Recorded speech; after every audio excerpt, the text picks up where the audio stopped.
Maaga pa, pawisan na,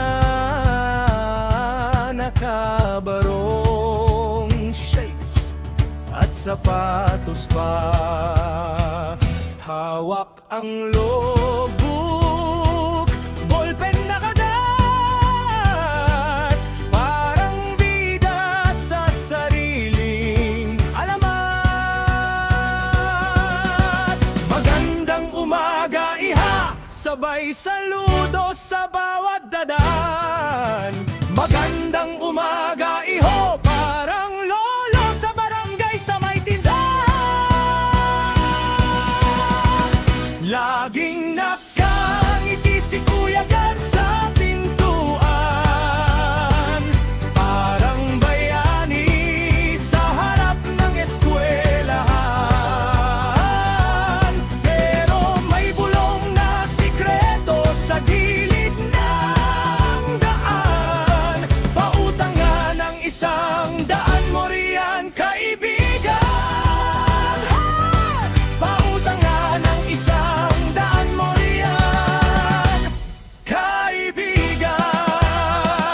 Pag may maghatid na magulang, kinukumusta pa ang iyong mga anak.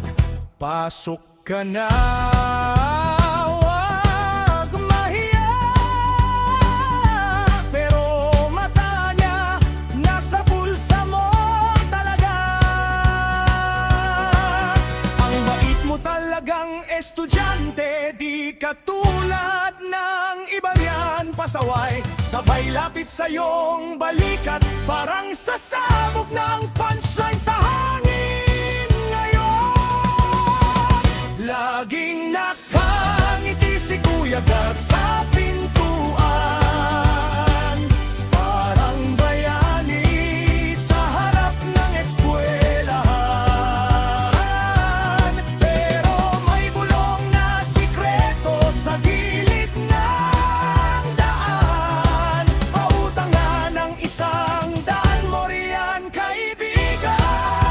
Hey, hey! Pautangan ng ₱100 mo riyan, kaibigan. Kapag sweldo na ng mga kitser, biglang mas masigla ang kanyang gesture. Lahat dinidikitan, parang kampanya. Uy, kumusta? Baka meron dyan pang merienda. Pero kahit ganon, siya ang unang gising bago pa ang araw sa may waiting shed. Kaya kahit lagi kang kinakapa sa bulsa, pinagtatawanan mo na lang, kasi alam mo siya ang iyong tagabantay rin. Laging